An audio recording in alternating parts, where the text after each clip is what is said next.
আসসালামু আলাইকুম everyone, welcome to Dubai রান্নাঘর।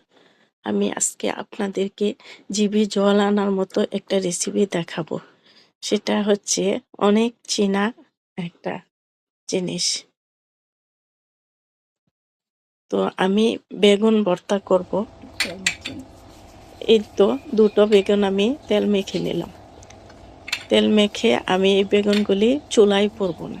দেখেন আমি কি করি। আমি একটা প্যানে গরম করে নিলাম আর চাকু দিয়ে আমি ফুটো করে নিলাম।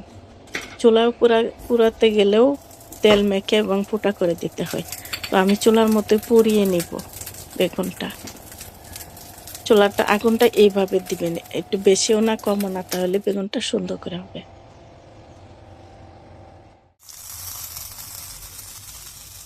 সবসময় আপনারা খেয়াল করবেন, আমি বাজার থেকে সবজি মাছ যাই কিনে সেরাটাই কিনে, যেটা সবচেয়ে বেশি ভালো সুন্দর ওরকম বাজারে আমি করি। আমি এখন বেগুন দুটো উল্টিয়ে দিলাম, অর্ধেক পোড়া হয়ে গেছে আর বাকিটা একটু সময় লাগবে। দেখেন চুলার মতোই পুড়ে পুড়ে বেগুনটা হচ্ছে। আর বড় বেগুনটা আমি একটু ভিতরে নিয়ে আসছি। এই তো আমার বেগুন পোড়া হয়ে গেল, দুইটাই বেগুন হয়ে গেল আমার পোড়া। এখন আমি মরিচগুলি ভেজে নেব। যে প্যানে বেগুন পোড়াচ্ছি সেই প্যানেই আমি মরিচগুলি ভেজে নেব। তো কাটি দিয়ে আমি আলতো করে নাড়াচাড়া করে, এই তো আমার মরিচ ভাজা হয়ে গেল। মরিচের কালারটা সবসময় খেয়াল রাখবেন, এর চেয়ে বেশি কালো হয়ে গেলে ভর্তার টেস্টটা চলে যাবে। এখন আমি বেগুনের খোসাটি ছাড়িয়ে নিব, কিন্তু ছাড়ার আগে একটু ভিজিয়ে নিতে হবে, না হলে মাংস সহ চলে যাবে। ভিজিয়ে নিলে শুধু খোসাটাই উঠবে। আস্তে আস্তে করে আমি খোসাগুলি ছাড়িয়ে নিলাম, একটু ধুয়ে নিলাম যাতে বেগুনের গায়ে পুরা আটা না থাকে। আমি এখন বেগুনের বটু ফেলে টুকরা টুকরা করে নেব, কারণ বেগুনের লম্বা লম্বা হাঁস থাকে, এই জন্য টুকরা টুকরা করে নিলাম। এখন আমি মরিচের বটু ফেলে নেব।